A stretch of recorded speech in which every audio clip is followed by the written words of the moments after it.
ٹھیک سے آج ہم نے سورہ آل عمران سے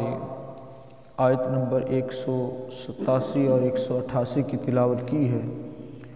دعا ہے اللہ رب العالمین ہمیں ان آیات کا معنی مفہوم سمجھنے کی توفیق عطا فرمائے۔ لفظ میثاق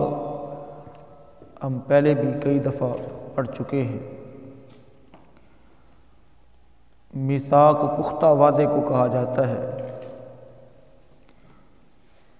اور جس کا پورا کرنا مخاطبین کے لیے نہایت اہم ضروری ہوتا ہے۔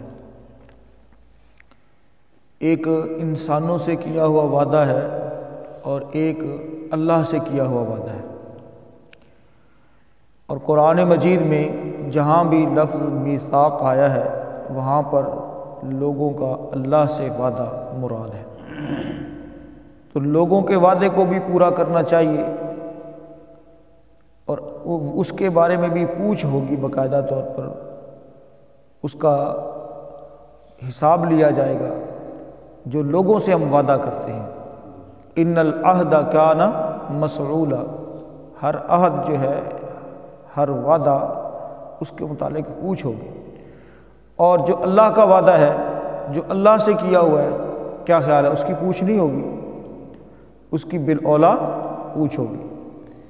ترجمہ دیکھیں گے پھر بات سمجھ آئے گی۔ فرمایا وَإِذْ، اور جب، اخذ اللہ، لیا اللہ نے، میثاق، پختہ عہد، الذین، ان لوگوں سے، اوتوا الکتاب، جنہیں کتاب دی گئی، اہل کتاب، یہود، نصارہ وغیرہ وغیرہ، لَتُبَيِّنُنَّهُ، یہ لام تاکید ہے، آگے نون تاکید ثقیلہ ہے اور ہو آگے ضمیر آ رہی ہے۔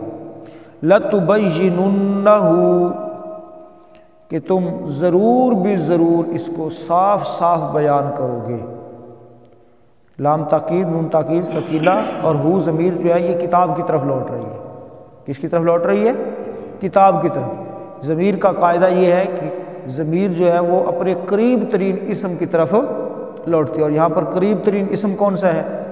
الکتاب، ٹھیک ہے۔ لَتُبَيِّنُنَّهُ، کہ تم البتہ ضرور بھی ضرور اس کو صاف صاف بیان کرو گے، للناس، لوگوں کے لیے، للناس، لوگوں کے لیے، وَلَا تَكْتُمُونَهُ، اور اس کو نہیں چھپاؤ گے، اور اس کو نہیں چھپاؤ گے، فَنَبَذُوهُ، پس پھینک دیا اس کو، کس کو؟ عہد کو، پیمان کو، وَرَاءَ ظُهُورِهِمْ، اپنی پشتوں کے پیچھے، اپنی کمر پیچھے، پیٹھوں پیچھے پھینک دیا انہوں نے اس عہد و پیمان کو، کہ جس میں تھا کہ کتاب کی ہر بات کو کھول کھول کر واضح طور پر، صاف طور پر بیان کیا جائے گا اور اس میں سے کچھ بھی چھپایا نہیں جائے گا۔ اس عہد و پیمان کو انہوں نے اپنی پیٹھوں پیچھے پھینک دیا۔ وَاشْتَرَوْا بِهِ، اور خرید لی اس کے ذریعے، ثَمَنًا، قیمت، قلیلا، تھوڑی۔ اس عہد و پیمان کو ختم کر کے، اس عہد و پیمان کو پشت کر کے انہوں نے تھوڑی قیمت، تھوڑا فائدہ حاصل کیا۔ فَبِئْسَ، پس بہت ہی برا ہے، مَا یشترون، جو وہ خرید رہے ہیں، جو وہ خریدتے ہیں، خرید رہے ہیں، یشترون، خریدتے ہیں، خریدیں گے، اس حال کے اندر جو کچھ کر رہے ہیں اور مستقبل میں جو ان کی پلان ہے، وہ بڑے سے بڑا خزانہ بھی حاصل کر لیں تب بھی وہ بہت برا ہے، ان کے حق میں اچھا نہیں۔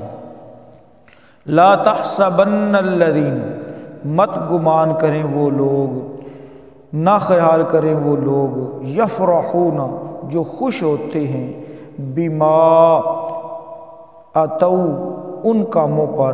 جو انہوں نے کیے، ویحبون، اور وہ پسند کرتے ہیں، ان یحمدوا، یہ کہ تعریف کی جائے، بما لم یفعلوا، ایسے کاموں پر جو انہوں نے نہیں کیے، یعنی کریڈٹ لینے کی کوشش کرتے ہیں۔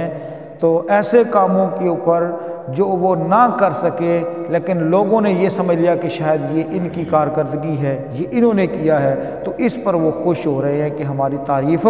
ہو رہی ہے، کریڈٹ لینے جا رہے ہیں۔ فرمایا فَلَا تَحْسَبَنَّهُمْ، پس نہ وہ گمان کریں بِمَفَازَةٍ مِّنَ الْعَذَابِ، یہ کہ وہ عذاب سے بچ جائیں گے، یہ کہ وہ عذاب سے بچ جائیں گے، یہ گمان بھی نہ کریں، سوچیں بھی نہ کہ وہ عذاب سے بچ جائیں گے۔ وَلَهُمْ، اور ان کے لیے عذاب، عذاب ہے، علیم، دردناک عذاب ہے۔ ترجمہ دوبارہ سے دیکھیں، وَإِذْ أَخَذَ اللَّهُ مِيثَاقَ الَّذِينَ أُوتُوا الْكِتَابَ، اور جب اللہ نے ان لوگوں سے پختہ عہد لیا جنہیں کتاب دی گئی تھی، لَتُبَيِّنُنَّهُ لِلنَّاسِ، اس عہد میں تھا کیا کہ تم ضرور بھی ضرور کھول کر صاف صاف بیان کرو گے اسے، کسے؟ کتاب کو، للناس، لوگوں کے لیے، وَلَا تَكْتُمُونَهُ، اور اس کو نہیں چھپاؤ گے، اور اس کو نہیں چھپاؤ گے، یعنی اس کو چھپاؤ گے نہیں۔ فَنَبَذُوهُ، پس پھینک دیا انہوں نے، وَرَاءَ ظُهُورِهِمْ، اس کو اپنی پیٹھ کے پیچھے، وَاشْتَرَوْا بِهِ ثَمَنًا قَلِيلًا، اور اس کے بدلے تھوڑی قیمت لے لی۔ فَبِئْسَ مَا يَشْتَرُونَ، سو برا ہے جو وہ خریدتے ہیں۔ لَا تَحْسَبَنَّ الَّذِينَ يَفْرَحُونَ بِمَا أَتَوْا، ان لوگوں کو ہرگز خیال نہ کر جو ان کاموں پر خوش ہوتے ہیں جو انہوں نے کیے، وَيُحِبُّونَ أَن يُحْمَدُوا بِمَا لَمْ يَفْعَلُوا، اور وہ پسند کرتے ہیں کہ ان کی تعریف ان کاموں پر کی جائے جو انہوں نے نہیں کیے۔ فَلَا تَحْسَبَنَّهُمْ بِمَفَازَةٍ مِّنَ الْعَذَابِ، پس تو انہیں عذاب سے بچ نکلنے میں کامیاب خیال ہرگز نہ کر۔ وَلَهُمْ، اور ان کے لیے عذاب ہے، علیم، دردناک۔ محترم بھائیو، آج کا جو ہمارا سبق ہے اس میں سب سے پہلی بات کہ اللہ رب العالمین نے جو پیغام دیا ہے انسانیت بالعموم اور اسی طرح سے حاملین اللہ کی کتاب کے وہ بالخصوص اس بات کے پابند ہیں کہ اللہ کے پیغام کو منوعاً لوگوں تک پہنچایا جائے۔ یہ عہد و پیمان اللہ تعالیٰ نے پہلی امتوں سے بھی لیا، اور اسی طرح سے جناب محمد رسول اللہ صلی اللہ علیہ وسلم سے اللہ رب العالمین نے یہ عہد لیا، یا ایھا الرسول بلغ ما انزل الیک من ربک، اے رسول صلی اللہ علیہ وسلم آپ پہنچا دیجئے وہ چیز جو تیرے رب نے تیری طرف نازل کی ہے۔ اب علماء اور اسی طرح سے حاملین کتاب و سنت ان کے لیے بھی یہ عہد اسی طرح سے ہے جیسے اللہ نے اپنے رسول سے لیا، کہ ہمیں پابند کر دیا گیا ہے العلماء ورثۃ الانبیاء، علماء انبیاء کے وارث ہے، جو فریضہ انبیاء نے ادا کیا ہے وہی فریضہ علماء کے ذمے ہے۔ اب وہ اس بات کے پابند ہیں کہ اس چیز کو پہنچائیں، کھول کھول کر بیان کریں، واضح طور پر صاف صاف بیان کریں، اس میں کسی قسم کی کج روی، کسی قسم کا ٹیڑھ، اپنے مطلب کی بات، مفادات کی بات، اپنی روزی روٹی کی خاطر کسی بات کو چھپانا، یہ ان کے لیے ہرگز جائز نہیں ہے۔ اگر کریں گے تو بالکل سیم یہود و نصارہ کی پیروی ہوگی، اور رسول اللہ صلی اللہ علیہ وسلم نے باقاعدہ طور پر یہ خطرہ ظاہر کیا اپنی اس امت پر،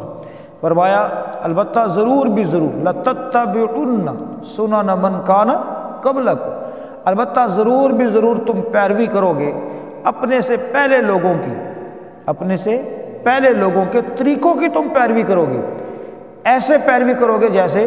ہاتھ کے برابر ہاتھ ہوتا ہے، ایک ہاتھ دوسرے ہاتھ کے برابر ہوتا ہے، بالشت کے برابر بالشت ہوتی ہے، دونوں ہاتھوں کی بالشتیں کیا ہوتی ہیں؟ برابر ہوتی ہیں۔ تو فرمایا ایسے ہی تم پیروی کرو گے، یعنی ان کی برابری کرنے کی کوشش کرو گے، سیم چلو گے،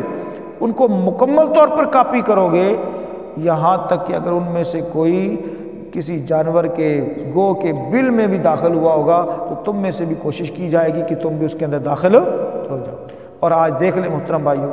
علماء سو کا گروہ ہمیشہ ہر دور کے اندر رہا ہے جنہوں نے دین کو بیچا ہے، دین کے نام پر انہوں نے اپنی دکانداریاں کی ہیں، دین کے نام پر انہوں نے محترم بھائیوں اپنے نظام چلائے ہیں، چولہے چلائے ہیں، پیٹ چلایا ہے۔ تو ایسا معاملہ پہلے بھی لوگوں کے اندر رہا اور اس امت کے اندر بھی چل رہا ہے۔ اللہ تعالی ہم سب کو محفوظ فرمائے۔ اللہ تعالیٰ نے فرمایا وَلَا تَكْتُمُونَهُ، اس کو چھپانا نہیں ہے۔ چھپانا کیا ہے؟ کہ اس کے کسی بھی حکم کو توڑ مروڑ کر بیان کرنا، اپنے مقصد کی بات بیان کر دینا، یا اس کو واضح ہی نہ کرنا، بیان ہی نہ کرنا۔ تو ایک تو یہ ہے کہ اس کو صاف صاف بیان کرنا ہے، کھول کر بیان کرنا ہے، اور دوسرا اس کو چھپانا نہیں ہے۔ اور یہود و نصارہ کے اندر یہ بیماری عام تھی۔ فرمایا فَنَبَذُوهُ، پھر کیا ہوا؟ انہوں نے پیٹھ پیچھے پھینک دیا اس کو۔ ہاں جی، پیٹھ پیچھے پھینکنے سے مراد اس کے احکامات کو نظر انداز کرنا ہے۔ اللہ تعالیٰ نے سود کو واضح طور پر حرام قرار دیا ہے۔ اب ہم اس کے اندر تعویلات کر کے اپنے مقصد کے معاملات محترم بھائیوں، کبھی اس کو جناب سروس چارجز کا نام دے کر، کبھی اس کو کوئی نام دے کر، کبھی اس کو کوئی نام دے کر اس کو اپنے لیے جائز حلال، ہاں جی، اور قسطوں کا جو کاروبار ہے، انسٹالمنٹ ہے، اس پر بہت زیادہ جو ہے لے دے ہو رہی ہے۔ فلاں مفتی نے فتویٰ دے دیا، فلاں نے دے دیا، فلاں فرقہ تو اس کو مانتا ہے۔ بھائی اللہ اور اس کا رسول اس کو نہیں مانتا۔ بے شک سارے لوگ ماننا شروع کر دیں، سارے فرقے اس کو ماننا شروع کر دیں، سارے مفتیان جو ہے فتاوے کی زنبیل کھول کر رکھ دیں، اللہ اور اس کا رسول اس کو کیا مانتے ہیں؟ اس کو حرام مانتے ہیں، اس کو اپنے خلاف جنگ مانتے ہیں۔ لہٰذا اس کو چھوڑو گے، اس سے بچو گے تو تم کامیاب ہوگے، ورنہ پھر یہی ہے کہ اس کو پشت پیچھے پھینک دیا، ہے نہیں، اس کے احکامات کو اگنور کر دیا، اس کے احکامات سے ان کو نظر انداز کر کے اپنی دنیا کو بنانے کے چکر میں پڑ گئے۔ فرمایا جو مرضی فائدہ لے لے، ہاں جی، ثمناً قلیلا، یہی بات ہے نا، جتنا مرضی فائدہ لے لیں، جتنا مرضی فائدہ لے لیں، وہ سارے کا سارا قلیل ہی ہے، تھوڑا ہی ہے، وہ تھوڑا ہے، اس کے اندر اضافہ نہیں ہو سکتا، وہ تمہارے لیے فائدہ مند نہیں ہو سکتا۔ اور ساتھ صرف تھوڑا نہیں بلکہ بئسا، برا بھی ہے، بئسا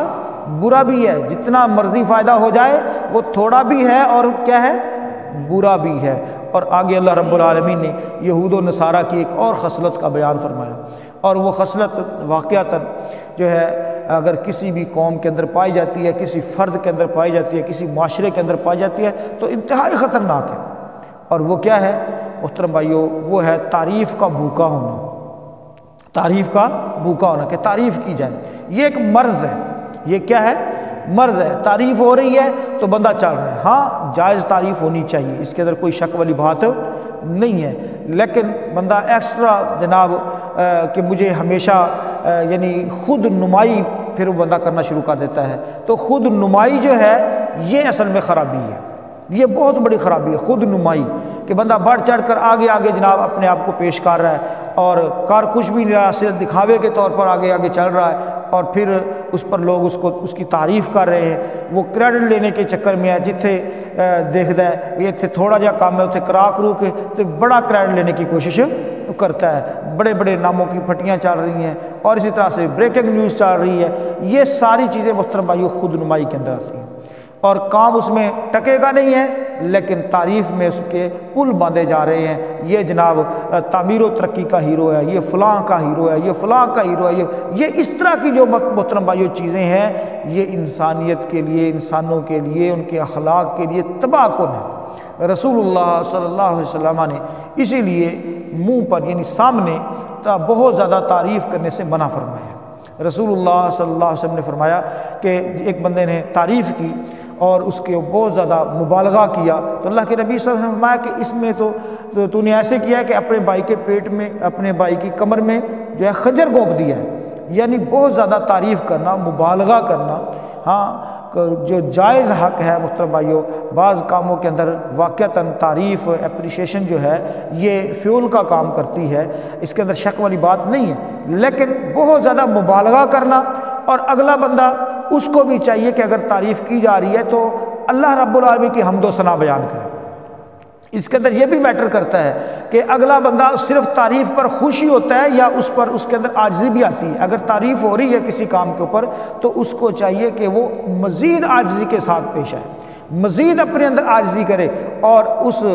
جس بات پر اس کی تعریف ہو رہی ہے اس کا کریڈٹ اللہ کو دے، اس پر اللہ کی حمد و ثنا بیان کرے، الحمدللہ کہے، اور اپنے آپ کو عاجزی کے ساتھ پیش کرے، تب تو محترم بھائیو تعریف فائدہ مند ہوگی۔ اور اگر بندے کے اندر اکڑ آ جائے اور اگر بندہ یہ سمجھے کہ واقعی بس میرا ہی کمال ہے، ہاں جی یہ میں ہی کر سکتا ہوں اور کوئی کر ہی نہیں سکتا، تو محترم بھائیو یہ بندے کے لیے ہلاکت خیز ہے، اور یہی کچھ یہود و نصارہ کے ساتھ ہوا۔ اللہ تعالیٰ نے فرمایا کہ یہ عذاب سے بچ نہیں سکتے، ان کو کوئی بندہ یہ نہ سمجھے کہ یہ جو رفائی کام کر رہے ہیں، فلاحی کام کر رہے ہیں، پوری دنیا کے اندر انہوں نے NGOs بنا دی ہیں، فلاں کر دیا، فلاں کر دیا، بس یہ عذاب سے بچے ہوئے نہیں، کیونکہ انہوں نے رب کا حق تو ادا کیا ہی نہیں ہے،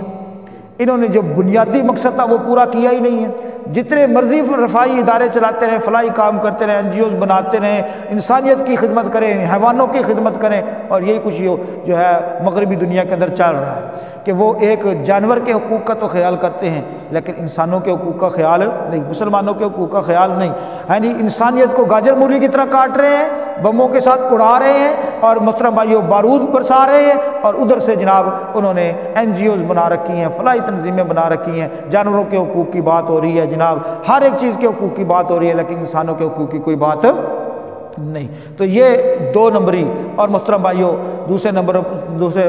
دوسرے لفظوں کے اندر یہ جو سسٹم چل رہا ہے یہ ہمارے لیے بہت خطرناک ہے، اور یہ انسانیت کے اندر یہ جو جراثیم ہے نا خود نمائی کا اور اپنی تعریف کے سننے کا، کہ جب تک تعریف نہیں ہوگی اس وقت تک سکون نہیں ملتا، تو بھائیو یہ جو کہہ لیں کہ جراثیم ہے، اس سے یہ وائرس ہے ایک قسم کا، اس وائرس سے ہم نے اپنے آپ کو بچانا ہے۔ اللہ تعالیٰ نے فرمایا ان کے لیے دردناک عذاب ہے۔ اب وہ دردناک کتنا ہو سکتا ہے اس کا تو ہم اندازہ ہی نہیں کر سکتے۔ اللہ کی نعمتیں جو اللہ تعالیٰ نے اپنے بندوں کے لیے نعمتیں تیار کر رکھی ہے، جیسے ہم ان کا اندازہ نہیں کر سکتے، تو ایسے ہی دردناک عذاب کا بھی اندازہ نہیں کر سکتے۔ اللہ تعالیٰ سے دعا کرتے ہیں اللہ رب العالمین محفوظ فرمائے، اللہ رب العالمین ہر قسم کے جو ہے ایسے برے اخلاق سے ہم سب کو محفوظ فرمائے، اللہ رب العالمین صحیح کتاب و سنت کی دعوت تبلیغ اور اسی طرح سے اس کو پھیلانے کی توفیق عطا فرمائے، ہر قسم کی خود نمائی سے اور اسی طرح سے محترم بھائیو جو دیگر خرابیاں ہیں اخلاق کے اندر ان سب سے اللہ تعالیٰ ہم سب